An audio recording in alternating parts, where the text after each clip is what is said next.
ल अब हामी एलएलबी इन्ट्रान्स प्रिपरेसनको यो स्कुल अफ जुरिस्प्रुडेन्स भन्ने टपिक पढ्न जाँदैछौँ है। ल आउनुहोस् पढौँ। स्कुल अफ जुरिस्प्रुडेन्स अथवा विधिशास्त्रको सम्प्रदायहरू भनेको चाहिँ के हो त भन्दाखेरि विधिशास्त्र अथवा कानुनशास्त्र र कानुनलाई हेर्ने डिफ्रेन्ट डाइमेन्सन हो है। अब तपाईँले कुन डाइमेन्सनबाट हेरेर चाहिँ जुरिस्प्रुडेन्सलाई एक्सप्लेन गर्नुहुन्छ भन्ने कुरो हो है। जस्तै मेरो खल्तीमा के छ त एउटा भिटामिन डीको ट्याब्लेट छ। अब मैले के भने भिटामिन डी भने होइन त, तपाईँहरूमा कसैले के भन्नु पनि सक्नुहुन्छ भने मेडिकल पढ्नु भएको छ भने कोले क्याल्सिफेरोलको क्याप्सुल हो भन्नु होला होइन। अब अर्कोले होइन फलानु चाहिँ फार्मास्युटिकल्स प्रालीको प्रोडक्ट हो एउटा उनीहरूको भन्नु होला होइन। अरूले चाहिँ होइन यसको कम्पोजिसनहरू पढेर चाहिँ होइन फलानु फलानु कम्पोजिसनको चिज हो भन्नु होला होइन।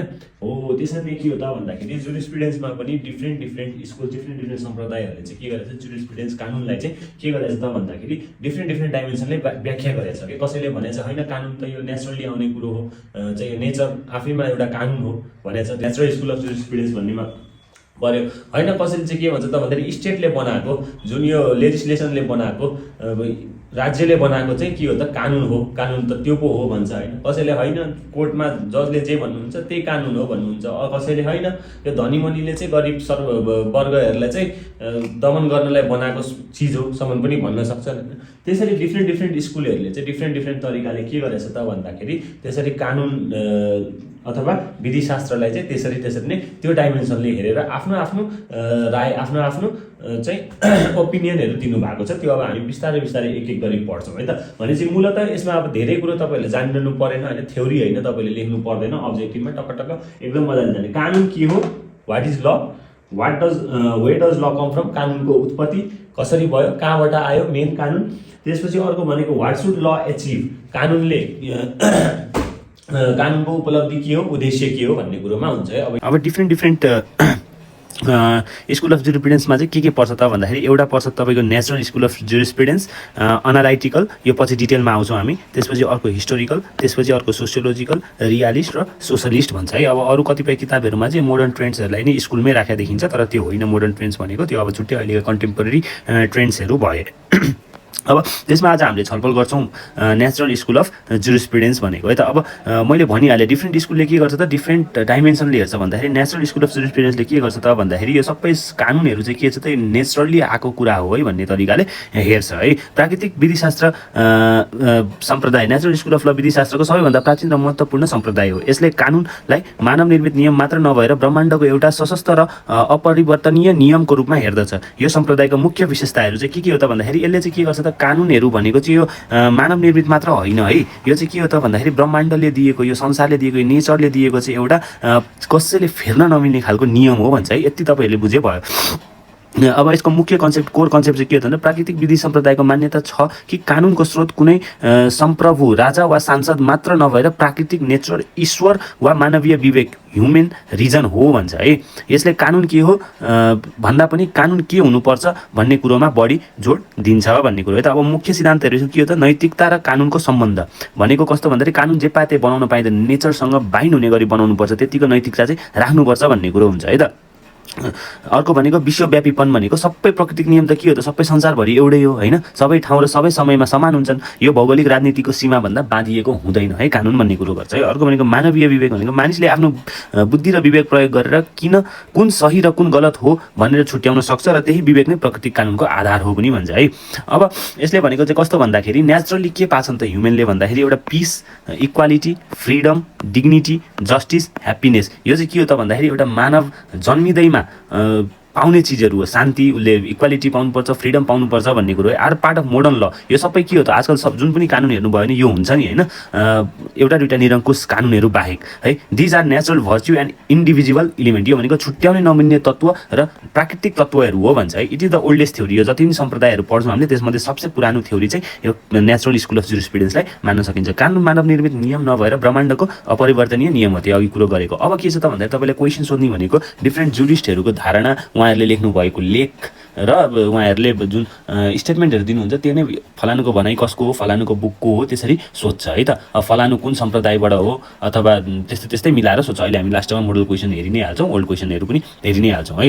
अब त्यसमध्ये सबसे एकदम राम्रो प्रख्यात भनेको फुलर र फिनिस हुन्छ है। फिनिसको अहिले हामी तल गरौँला। लोन लुभियस फुलर भन्ने हुनुहुन्छ है त। उहाँले के भन्नु भन्दाखेरि इकोनोमिक्स भन्ने टर्म चाहिँ उहाँले सजेस्ट गर्नुभयो। अब इकोनोमिक्स भनेको के हो त भन्दाखेरि स्टडी अफ गुड अर्डर र प्र्याक्टिकल अर्डर। अब तपाईँहरूलाई गुड अर्डर र प्र्याक्टिकल अर्डरको कुरो कसले गर्यो भनेर सोध्यो भने के हो त, अप्सनमा अरू दिनुहुन्छ, एउटा लन लुभिस फुलर पनि हुन्छ है त। अब उहाँले अर्को कन्सेप्ट के दिनु त, morality law of law. Who gave the concept of morality of law भने यो चाहिँ अब तपाईँहरूले यो जुरिस्ट र यो जुरिस्टको नाम र तपाईँले उहाँले दिएको सिद्धान्त चाहिँ घोक्नै पर्ने हुन्छ है। Concept of morality of Lama external morality, internal morality र त्यसपछि यो अर्को भनेको मोरालिटी अफ एस्पिरेसन र मोरालिटी अफ ड्युटी है त। यो दुईवटा यो उहाँले दिनुभयो 4वटा। अब अर्को भनेको 8 कार्डिनल रिक्वायरमेन्ट्सहरू पनि छ है। यो चाहिँ तपाईँको कानुन बन्नको लागि भनेर उहाँले 8 कार्डिनल रिक्वायरमेन्ट पनि दिनुभयो है। यो पनि तपाईँले घोक्नु होला, इम्पोर्टेन्ट क्वेसन हो। सबै हजुरले यो भनेको यो जति पनि नोट्स छ, यति यो नोट्स मैले दिएको पढ्नु भयो भने लगभग क्वेसन तपाईँहरूले राम्रै गर्न सक्नुहुन्छ जस्तो लाग्छ। उहाँले लेख्नुभएको प्रख्यात किताबहरू भनेको मोरालिटी अफ ल। अब उहाँले हेर्नु त मोरालिटी अफ ल कन्सेप्टै दिनुभयो भने चाहिँ किताब पनि मोरालिटी अफ ल उहाँले नै लेख्नुभयो, एनाटोमी अफ ल पनि उहाँले नै लेख्नुभयो। He shed the law in the quest of itself भनेको कानुन आफ्नै खोजीमा भन्ने कुरो चाहिँ आफूले आफ्नै खोजीमा भन्ने कुरोको पनि स्टेटमेन्ट दिनुभएको छ। हि सज लज एज पर्पोसिभ एक्टिभिटी। ललाई कसले पर्पोसिभ एक्टिभिटीको रूपमा हेर्नुभयो भन्नु भने तपाईँहरूले फुलरले लेख्नुपर्छ। यो फुलर र फिनिसको पछि यो नेचुरल जुरिस्प्रुडेन्स, स्कुल अफ जुरिस्प्रुडेन्सलाई रिभाइभल गर्दाखेरि पनि तपाईँहरूको आउँछ। अब अर्को हुनुहुन्छ ब्ल्याकस्टोन भन्ने, उहाँ चाहिँ इङ्ग्लिस जज हुनुहुन्छ है, इङ्ग्लिस जज हुनुहुन्थ्यो, जुरिस्ट र प्रोफेसर पनि हुनुहुन्छ है। उहाँले लेख्नुभएको बुक भनेको चाहिँ एकदम प्रख्यात बुक हो यो, commentaries on the law of England भन्ने लेख्नुभएको छ। उहाँ इङ्ल्यान्डकै हुनुहुन्छ। It is better that 10 guilty person escape than 1 innocent suffer भन्ने चाहिँ उहाँको एकदमै यो मार्मिक अलिकति डिप खालको छ है। यो हेर्नु त, एउटा चाहिँ इनोसेन्ट सफर गर्नुभन्दा त बरु 10 जना गिल्टी भएका मान्छेहरू बरु भाग्दा स्केप गर्दाखेरि बरु जाति हुन्छ, किनभने इनोसेन्टहरूले चाहिँ कतै पनि दण्ड पाउनु हुँदैन भन्ने प्रख्यात मान्यता राख्नुहुन्थ्यो उहाँले। अब डेभलपमेन्ट, अब नेचुरल ल एकदम पुरानो भइसकेपछि त्यही भएर यसलाई चाहिँ डिफ्रेन्ट स्टेजमा हेरिन्छ है त। एउटा भनेको एन्सियन्ट टाइम, एन्सियन्ट स्टेजमा चाहिँ हेरिन्छ है। एन्सियन्ट स्टेज भनेको अराउन्ड 500 BC भनेर लेखिन्छ, तर यो बुक अनुसार फ्लक्चुएट छ है। तर यो अराउन्ड 500 BC मै भनेर हेर्नु होला है त। अब दुईवटा छ, एउटा ग्रिक र रोमन पिरियड छ है त। ग्रिक पिरियडका को हुनुहुन्छ त भन्दाखेरि जुरिस्टहरू भनेको एउटा हेराक्लिटस भन्ने हुनुहुन्थ्यो है। यो 530 देखि 470 BC सम्म उहाँको योगदान रह्यो। उहाँ चाहिँ फर्स्ट ग्रिक फिलोसफर हो है, first Greek philosopher to establish the natural law philosophy. According to him the nature is not a scattered mass of thing but rather a defined order and rhythm of relationship between things and event. यो nature चाहिँ यत्तिकै scattered मासहरू जति पनि देख्छौँ त्यो होइन कि, एउटा डिफाइन्ड अर्डरमा छ, रिदममा छ, र रिदम के को छ त, रिलेसनसिप बिट्विन थिङ्स र इभेन्ट्सको चाहिँ रिलेसनसिपमा छ भन्ने कुरो उहाँले गर्नुहुन्छ है। You are the first person to point out 3 main features of law of nature, namely as destiny, order र reason। यो पनि उहाँले कसले चाहिँ यो यसरी फिचर्स गर्यो, 3 मेन फिचर्स दियो भनेर त्यसरी सोध्न सक्छ। यो फाउन्डर अफ नेचुरल ल फिलोसफीको फाउन्डर पनि उहाँलाई मान्न सकिन्छ। अर्को भनेको सोक्रात अथवा सक्रेट्स पनि भन्छ है। उहाँको चाहिँ 470 देखि 399 BC हो। उहाँले चाहिँ नेचुरल मोरल लको कन्सेप्ट दिनुभएको। भर्च्यु इज नलेज, यो अलिकति इम्पोर्टेन्ट पनि होला। भर्च्यु इज नलेज भनेको सद्गुण नै ज्ञान हो भन्ने कन्सेप्ट पनि सोक्रेट्सले दिनुभएको हो। उहाँ चाहिँ प्लेटोको टिचर हो है, एथेन्सबाट हुनुहुन्थ्यो, ग्रिकको एथेन्स। त्यसपछि हजुरको टिचर अफ प्लेटो। अब उहाँको स्टुडेन्ट प्लेटो हुनुभयो है। यो अलिकति रमाइलो छ, सोक्रेट्सको स्टुडेन्ट प्लेटो, प्लेटोको स्टुडेन्ट यो एरिस्टोटल भनेर छ है। अब प्लेटोले चाहिँ के गर्नुभयो त भन्दाखेरि concept of ideal state, law र state. Who gave the concept of ideal state भन्यो भने प्लेटो भनेर तपाईँले सम्झिन सक्नुहुन्छ है। Divided society into 3 patterns. Who divided society into 3 patterns भनेर सोध्यो भने प्लेटोको हुन्छ है। एउटा भनेको प्रोड्युसर भनेको वर्किङ क्लास, अक्जिलेरिज भनेको वारियर्स र गार्जियन्स भनेको चाहिँ रुलर्स हुन्छ है। तीन सोसाइटीलाई चाहिँ 3टा प्याटर्न र अथवा क्लासमा उहाँले चाहिँ डिभाइड गर्नुभएको थियो। मेरिटोक्रेसी र position and rank should be based on merits. कसैको चाहिँ त्यो के भन्छ, अब चाकरी गर्नुभन्दा चाहिँ पोजिसन एन्ड ऱ्याङ्क चाहिँ मेरिटको बेसमा हुन्छ। मेरिटोक्रेसीको सिद्धान्त पनि उहाँले ल्याउनु भएको। बुक भन्नु पर्दा द रिपब्लिक, द सिम्पोजियम भन्ने किताब उहाँले लेख्नु भएको। थ्योरी अफ फोरम, त्यसपछि उहाँ टिचर अफ एरिस्टोटल, अरस्टोको टिचर पनि। ल एरिस्टोटलमा आइयो है त। अब टिचर एरिस्टोटलको को हो त, हाम्रो प्लेटो है। अब अरस्टो एरिस्टोटल चाहिँ के गर्नुभयो त भन्दाखेरि उहाँले stable state is the best govern by a large middle class भन्ने सिद्धान्त उहाँले दिनुभयो है। उहाँले के गर्नुभयो त, गभर्मेन्टलाई क्लासिफाई पनि गर्नुभयो। यो कहिलेकाहीँ सोधि पनि रह हुन्छ है, एकचोटि सोधे जस्तो लाग्थ्यो यो ओली गार्की भनेर। नम्बर अफ रुलर्स 1 भयो भने मोनार्की, ट्रु फर्म भनेको राम्रो र अर्को भनेको पर्भर्टेड फर्म भनेको नराम्रो, क्रुल भनेको। अर्को भनेको ट्रिगेनी भन्छ है त, ट्रिगेनी भन्छ। अब अलिकति फ्यु रुलर्सले गरेको चाहिँ एरिस्टोक्रेसी भनेको रुल बाई बेस्ट भनेको मेरिट बेस्टमा रुल गरेको, अर्को भनेको ओलिगोकार्की भनेको रुल बाई वेल्दी, अलिकति सीमित वर्ग सीमित वेल्दी मान्छेहरूले रुल गरेकोलाई चाहिँ ओलिगार्की भन्छ है।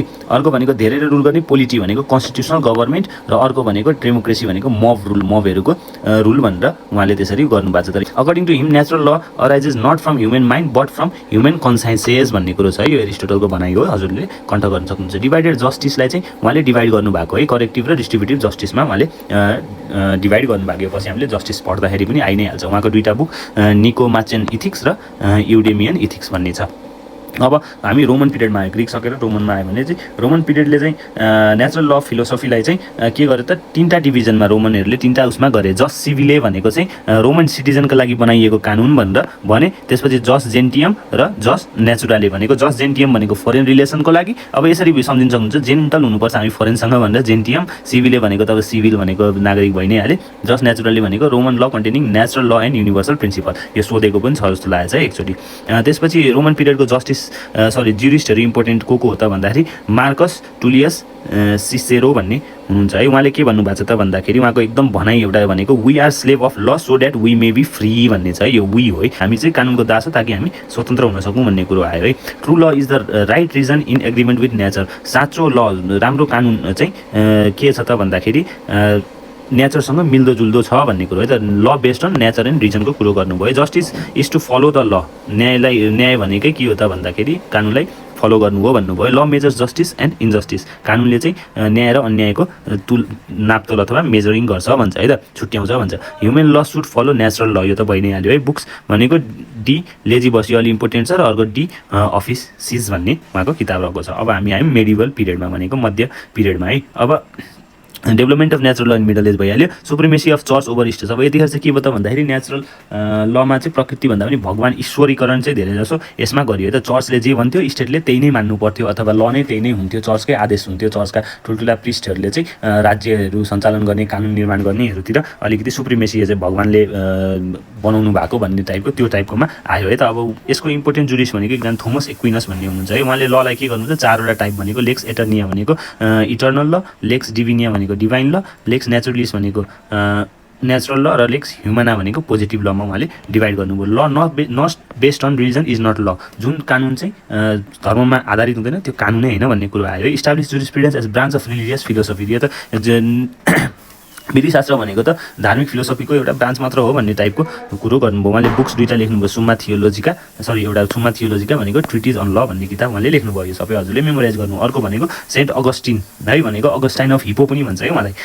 उहाँले के बिलिभ गर्नुभयो भन्दा church at the guardian of gods internal law भनेको चर्च चाहिँ यो भगवानको चाहिँ एकदम ईश्वरको अनन्त कानुन हो भन्ने कुरो चाहिँ उहाँले बिलिभ गर्नुहुन्थ्यो। Slavery property etc are evil desire, यो भनेको अब भगवान भाग्य अनुसारको हो भन्ने टाइपको, स्लेभरी प्रोपर्टी र स्टेट चाहिँ इभिल डिजायर हो भन्ने टाइपको कुरो गर्नुभयो। And unjust law is not the law भन्ने कुरो गर्नुभयो है। त्यसपछि distinguish between divine and human लमा डिस्टिङ्ग्विस पनि गर्नुभयो। Human law should agree with divine and natural law, human law चाहिँ डिभाइन ल र नेचुरल लसँग अग्री गर्नुपर्छ भन्ने उहाँले भन्नुभयो। र किताब एउटा सिटी अफ गड भन्ने चाहिँ हाम्रो अगस्टिनले गर्नुभयो। यो हजुरले नोट बनाएर मजाले पढ्नुभयो भने नाम निस्किन्छ है सकेसम्म।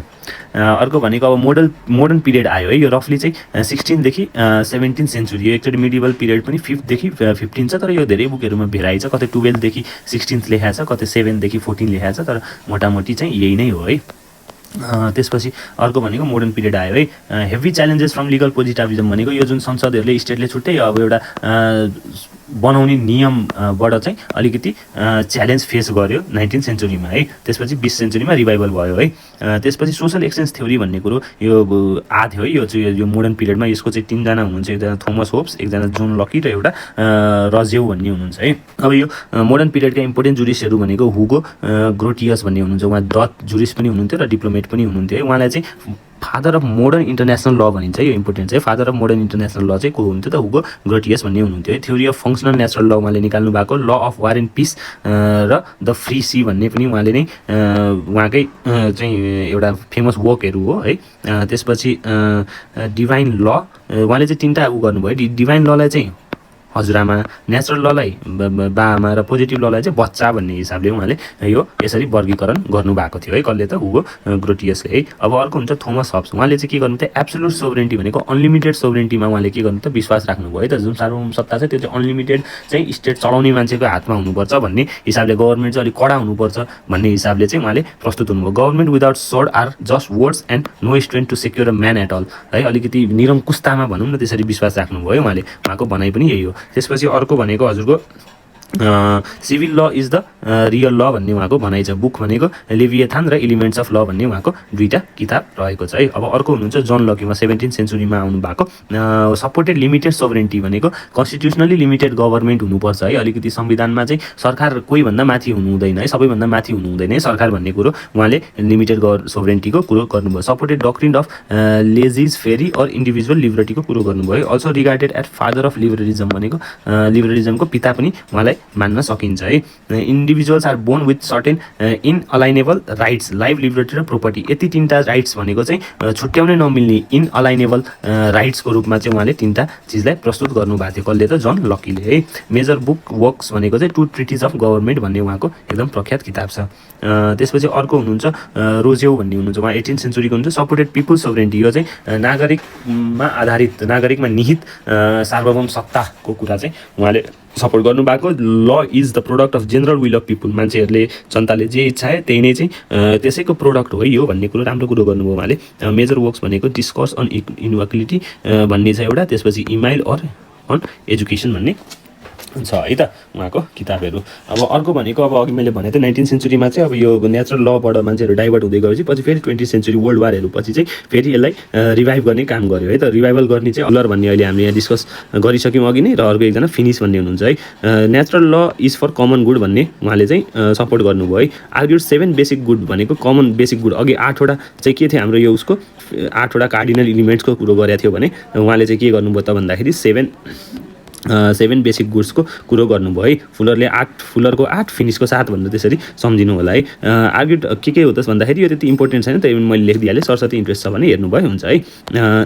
बुक उहाँको नेचुरल ल र नेचुरल राइट्स भन्ने एउटा उहाँको प्रख्यात बुक छ। अर्को भनेको जोन रल्स भन्ने हुनुहुन्छ है। उहाँको कन्सेप्ट चाहिँ के थियो त भन्दाखेरि जस्टिस एज फेयरनेस भन्ने कन्सेप्ट चाहिँ उहाँको हो है। यो इम्पोर्टेन्ट पनि हुनसक्छ। टु प्रिन्सिपल्स अफ जस्टिस र भेल अफ इग्नोरेन्स भन्ने चाहिँ उहाँको कन्सेप्ट भयो है। बुक भनेको a theory of justice, political liberalism र the law of the people, उहाँले चाहिँ अलिकति जस्टिसमा चाहिँ फोकस गर्नुभयो त जोन रल भन्नेले है। अब मोडल क्वेसन्स र ओल्ड क्वेसन्सहरू है। अब एकचोटि पोर र परार दुई साल भयो यो अब्जेक्टिभ आउनु थालेको, त्यसबाट आएको यो 5वटा क्वेसन हालिदिएको छु। पछि म मोडल क्वेसनहरू अनि त्यसपछि हजुरको ओल्ड क्वेसनहरूको एउटा भिडियो बनाएर चाहिँ म हजुरहरूलाई प्र्याक्टिस गराउँछु। सबभन्दा फर्स्टमा the juris who establish jurisprudence as a branch of religious philosophy भनेको को हो त? The juris who establish jurisprudence as the branch of religious philosophy भनेको Aquinas. Medieval period for the natural school of law from the period भनेर सोधेको थियो है यहाँ अप्सनमा हजुरलाई। अब 5 देखि त्यही 14-15सम्मको जति दिए पनि त्यही अनुसार टिक लाउनु होला। एकचोटि नेटमा पनि राम्ररी हेर्नु होला है। Which is not the source of law according to the natural law of school, कुन चाहिँ होइन त सोर्स अफ ल हेर्नु त नेचुरल ल अफ स्कुल अनुसार भगवान ईश्वर पनि हो, रिजन पनि हो, मोरालिटीको पनि कुराहरू आयो, पार्लियामेन्ट होइन त यो। अब पछि सबै स्कुल पढिसकेपछि पार्लियामेन्ट के को त एनालाइटिकलको हो भन्ने हिसाबले तपाईँले त्यो सबै ठ्याक्क सजिलै क्वेसन हुन्छ, त्यति खासै गाह्रो हुँदैन। Which one is not a form of Roman law, जस सिभिले हो, जस जेन्टियम पनि हो, जस नेचुरल पनि हो, यो जस सेङ्गिनियस भन्ने चाहिँ होइन है। Among the following jurist who is associated with social contract theory. अब सोसल कन्ट्र्याक्ट थ्योरीमा 3जना हुनुहुन्थ्यो, अघि हामीले माथि पनि हेऱ्यौँ होइन। 3जना मध्ये अब एकजनाको अप्सनमा दिएको थियो, 3जना अरू नै दिनुभएको थियो अनि जन लकी भन्ने अप्सन चाहिँ करेक्ट अप्सन हुन्थ्यो। हु सेड जस्टिस एज फेयरनेस, यो कसले भन्नुभएको यो एकचोटि हजुरहरूले पनि हेर्न सक्नुहुन्छ है। माथि के थियो त जोन रवल भन्ने हुनुहुन्थ्यो है। जस्टिस एज फेयरनेस भनेर हो, यसरी नै हो क्वेसन आउने नै। त्यसपछि यो मैले यो अन्डरलाइन गरेँ भन्दा माथि चाहिँ यो 1 वर्ष सोधेको क्वेसन, यो चाहिँ अघिल्लो वर्ष सोधेको क्वेसन है। 2टा मात्र भेटेँ मैले। Dash dash dash explain the nature of law from the perspective of religion. अब धर्मको पर्सपेक्सनमा कसले हेऱ्यो भने त सोसियोलोजिकल हो होइन, मार्क्सिस्ट हो होइन, हिस्टोरिकल हो होइन, नेचुरल हो है। त्यही भएर क्वेसन सजिलो आउँछ। हजुरले यो कुन किताब कसले लेख्नु भएको के हो भनेर सरसर्ती हजुरले एकचोटि हेर्न सक्नु नै हुन्छ। अब हामी अर्को दिन चाहिँ यो एनालिटिकल स्कुल पढ्छौँ। हजुरले यदि भिडियो राम्रो लाग्यो भने एउटा लाइक र सब्सक्राइब अवश्य गरिदिनु, अरू साथीहरूमा पनि सेयर गरिदिनु। अब हामी भोलि अर्को दिन चाहिँ एनालाइटिकल स्कुल अफ जुरिस्प्रुडेन्स भन्ने हामी टपिक लिएर हजुरहरू सामु आउँछौँ। हस् त, पढ्दै गर्नु होला, मस्त रहनु होला। धन्यवाद।